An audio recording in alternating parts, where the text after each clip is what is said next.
5, 6, 7 मैं समोसे बेचता था हम लोग के घर के बाहर ही। हाँ। ऐसा हम लोग के वो रेडी लगाते, वो रेडी पे घर से समोसे, मॉम दादी लोग समोसे बनाते थे और मैं उसको वहाँ पे फ्राई करके उसी वक्त वैसे बेचता था। क्या एज थी आपकी? 2005, मतलब मैं उस वक्त हाँ 13 साल 14 साल का मैं था तब ये सब था। तो मतलब मैंने काम स्टार्ट किया तो मैं शायद 11 या 12 साल का था जब मैंने पहला काम किया। तो या आई रिमेम्बर कि 2000 के पहले ये ज़िंदगी थी, फिर ये बचपन रहा बस। 5th स्टैंडर्ड के बाद आपने पढ़ाई छोड़ दी थी? जी कंप्लीटली? जी। क्यों?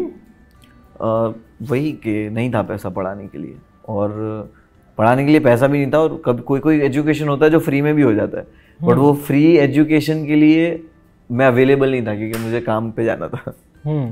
तो ये वैसे छोड़ना पड़ा। और बॉम्बे आना कैसा हुआ फिर? बॉम्बे ऐसे आना हुआ कि 2007 में जब मॉम की डेथ हुई तो उसके बाद घर के हालत सही नहीं थे और बहुत ही सब कुछ ख़राब हो चुका था एंड ऑल। तो मेरी आंटी यहाँ पे रहते थे मुंबई में, तो वो उनके भी हालत घर के ऐसे ही थे, कोई ज़्यादा कोई अमीर रईस नहीं थे हम लोग। तो उन्होंने बोला कि यहाँ क्या करेगा ये एज में, तो मैं इसको लेके जाती हूँ। एंड उन्होंने मेरे डैड को ही बोला कि तुम भी यहाँ क्या करोगे, तो चलो।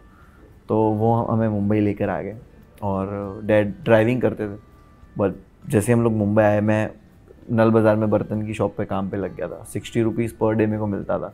And that was like a big deal कि लाइक 60 रुपीज़ पर डे मिल रहा पूरे दिन का। लाइक बॉम्बे तो बहुत सही जगह है यार, मैं तो लाइक पागल ही हो गया था। तो मैं वहाँ पे काम पे लगा था और 1 साल के बाद मेरे डैड को पैरालाइज हुआ 2008 में। करेक्ट। और उनका पूरा लेफ्ट रुक गया था, तो उनका वो जो ड्राइविंग का जॉब था वो उन्होंने बंद कर दिया। तो 2008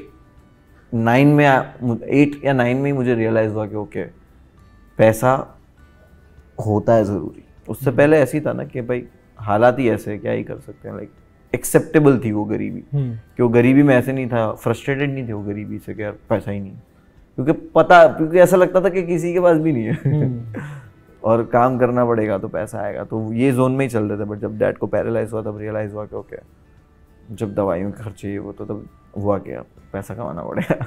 but for a 13-14 year old who is lost the mother, dad बीमार है, कैसे डील किया उस टाइम पे? ह्यूमर डिफेंस मैकेनिज्म बना? नहीं, उस वक्त ह्यूमर नहीं बना, उस वक्त ह्यूमर था ही नहीं।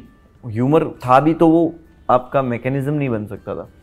आई थिंक मैकेनिज्म उस वक्त यही बना कि कोई और ऑप्शन नहीं था, कि और कोई ऑप्शन ही नहीं है कि यार अब ये तो हो ही गया, अब क्या, तो बस थोड़ा टाइम डिप्रेस रह के वापस काम पे जाना ही। तो कोई ऑप्शन ही नहीं था। मतलब कि लाइक अभी होता है ना कि लाइक थेरेपी चले जाते लोग, रिहैब चले जाते, कहीं घूमने चले जाते, दुबई शॉपिंग चले जाते, तो तब तो कोई कुछ था ही नहीं, कर ही नहीं सकते। करेक्ट। दोस्त को डिप्रेशन वर्ड ही नहीं पता था कि डिप्रेशन भी होता है, तब पता नहीं था कि डिप्रेशन नाम की कोई चीज़ होती है। हमको तो लगता था हम पागल हो रहे। तो आई थिंक आज भी कई लोग के लिए थेरेपी एक लग्जरी है, इतना इजीली अवेलेबल नहीं है। देखो बहुत सारी चीज़ें बहुत सारे लोगों को ज़रूरत ही नहीं पड़ती। लाइक समझ लो, बड़ी कार की बहुत लोगों को ज़रूरत नहीं, और उनको है ही नहीं पूरी ज़िंदगी ज़रूरत। तो थेरेपी की भी बहुत सारे लोगों को ज़रूरत ही नहीं है, हालांकि वो डिप्रेशन में होंगे, बट थेरेपी एक ही चीज़ नहीं है जो आपको डिप्रेशन से बाहर निकाले, बहुत सारी चीज़ें। बिल्कुल। तो आई थिंक कि वो सब वो सब्जेक्टिव है। हाँ। कि लाइक उस वक्त मैं थेरेपिस्ट के पास नहीं जा पाता था, अच्छा हुआ नहीं जा पाता था। हाँ। अगर उसके पास जाता तो मैं कुछ और ज़्यादा अलग इंसान बन जाता। खुद से हील होना बहुत बेहतर होता है। आई फील कि जब आप खुद से हील हो जाते हो ना, तो आपको पता है कि आप कभी भी कोई प्रॉब्लम में होगे तो आपको किसी की ज़रूरत नहीं।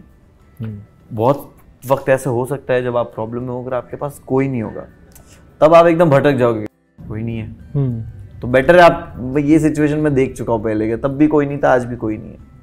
तो आई थिंक खुद से हील होना है। कैसे हील हुए खुद से? वक्त के साथ हील हुआ।